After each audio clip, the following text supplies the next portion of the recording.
TVK అధినేత విజయ్ ఇంటి వద్ద ఉద్రిక్త వాతావరణం నెలకొంది. విజయ్ ఇంటి వద్దకు పోలీసులు రాగా అప్పటికే ఆయనకు మద్దతుగా భారీగా చేరుకున్నారు ఆయన అభిమానులు. ఈ సందర్భంగా అభిమానులు పోలీసులతో వాగ్వాదానికి దిగారు. తాము ఇక్కడే ఉంటామని, విజయ్కు మద్దతుగా వచ్చామని చెబుతున్నారు.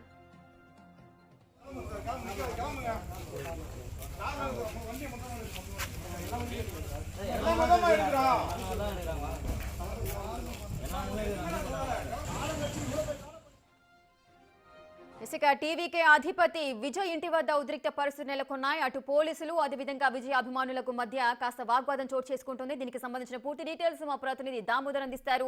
దామోదర్, అసలు అభిమానులు అక్కడికి ఎందుకు వచ్చారు? పోలీసులకు వారికి మధ్య వాగ్వాదానికి గల కారణాలేంటి? రేఖ, నిన్న సాయంత్రం ఏదైతే తొక్కిసలాట ఘటన జరిగిన నేపథ్యంలో అక్కడి నుంచి ప్రత్యేక విమానంలో చెన్నైలోని తన నివాసానికి చేరుకున్న తర్వాత అక్కడ ఒక రకమైన ప్రచారం తమిళనాడు వ్యాప్తంగా నెలకొంది. విజయ్ని అరెస్ట్ చేస్తారంటూ ఒక ప్రచారం నెలకొన్న నేపథ్యంలో పెద్ద సంఖ్యలో విజయ్ యొక్క అభిమానులు, టీవీకే కార్యకర్తలు అక్కడికి చేరుకున్నారు. ఈ పరిస్థితిని ముందుగానే ఊహించిన పోలీసులు దీనికి సంబంధించి పూర్తిగా అక్కడ దిగ్బంధం చేశారు. ఏదైతే విజయ్ అభిమానులు కానీ ఎవరిని కూడా ఆ వీధుల్లోకి రాకుండా పూర్తి స్థాయిలో బందోబస్తు ఏర్పాటు చేసిన పరిస్థితి. మరోవైపు ఏదైతే నిన్న ఘటన జరిగిన తర్వాత విమానాశ్రయానికి చేరుకున్నప్పటికీ అక్కడ మీడియాతో మాట్లాడకుండా కేవలం ఒక ట్వీట్తోనే సరిపెట్టాడు విజయ్.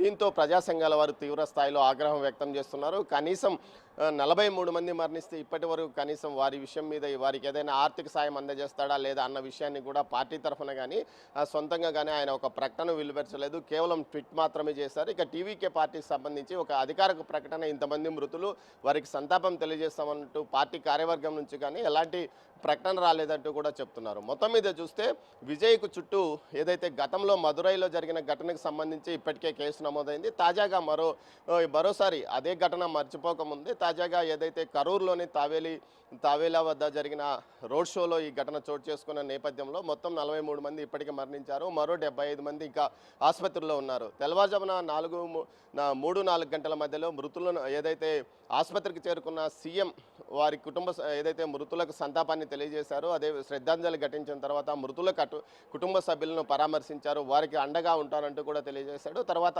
క్షతగాత్రులను పరామర్శించిన తర్వాత ఆయన ఒక అధికారులతో ఒక సమావేశం నిర్వహించాడు. ఎందుకు జరిగింది, ఏ విధంగా జరిగింది, ఎక్కడ లోటుపాట్లు ఉన్నాయి, ఏదైతే తొక్కిసలాట జరగడానికి ఎందుకు ఏ విషయంలో నిర్లక్ష్యం వహించారన్న కోణంలో కూడా ఆయన తెలుసుకున్నారు. మరోవైపు ఇప్పటికే రిటైర్డ్ జడ్జి అరుణా జగదీష్ తన పనిని ప్రారంభించారు. న్యాయ విచారణ కోసం ఆమె ఘటనా స్థలాన్ని ఇప్పటికే చేరుకున్నట్లు సమాచారము.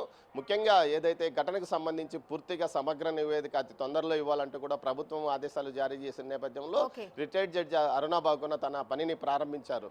మొత్తం మీద ఈ ఘటనకు సంబంధించి ఇప్పుడు ప్రస్తుతం 43 మంది మరణించగా మరికొంతమంది మరణించే అవకాశం ఉంది. సుమారు 75 మందికి పైగా ఆసుపత్రిలో చికిత్స పొందుతున్నట్లు తెలుస్తుంది. Rekha. Right, thank you Damodar. Thanks for